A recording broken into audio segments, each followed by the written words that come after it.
ค่ะเนาะเมื่อในเฮาค่ะจะมาเฮ็ดผักกัดส้มนำหุงล้อแก่สานนะคะจะสานกว่าถึงเมืองไหลมาจอมด้วยกันค่ะนี่ค่ะเฮาค่ะจะใส่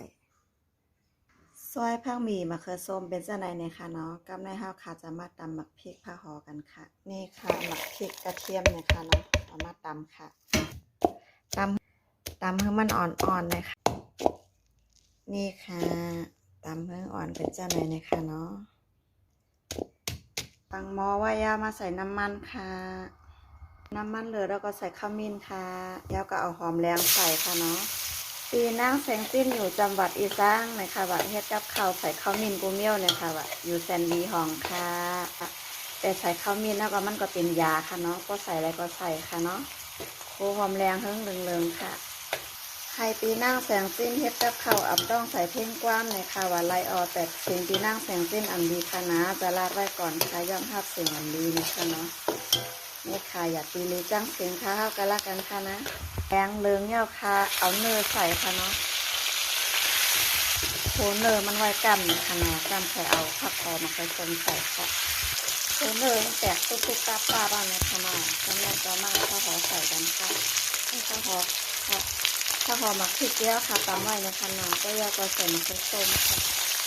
ใส่เกลือค่ะของหวานค่ะใส่ถั่วเน่าอีกนึงเลยค่ะเนาะแล้วก็มะเก๋าค่ะ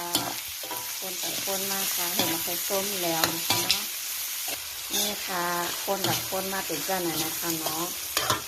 แล้วก็เอาผักกาดล่องมาใส่ค่ะผักกาดส้มนำนะคะเนาะย่าก็ใส่น้ำยิบจอมอีกนึงนะคะใส่น้ำย่าก็ตั้งไว้ให้มันเลือดก่อนนะคะเนาะกำแพวแกสานมาใส่ค่ะไม่ค่ะน้ำเหลือแล้วนะคะเอาแกสานใส่ค่ะอำรูดเกค่ะกำก้องกีเอานะคะเนาะต้องกีมาเปอร์เซ็นต์ยาวน่ะนะคะ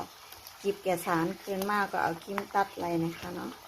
ใส่แกสานเนี่ยอีสังจางก็เติมไรนะคะเนาะอันนี้ซุกยาวค่ะ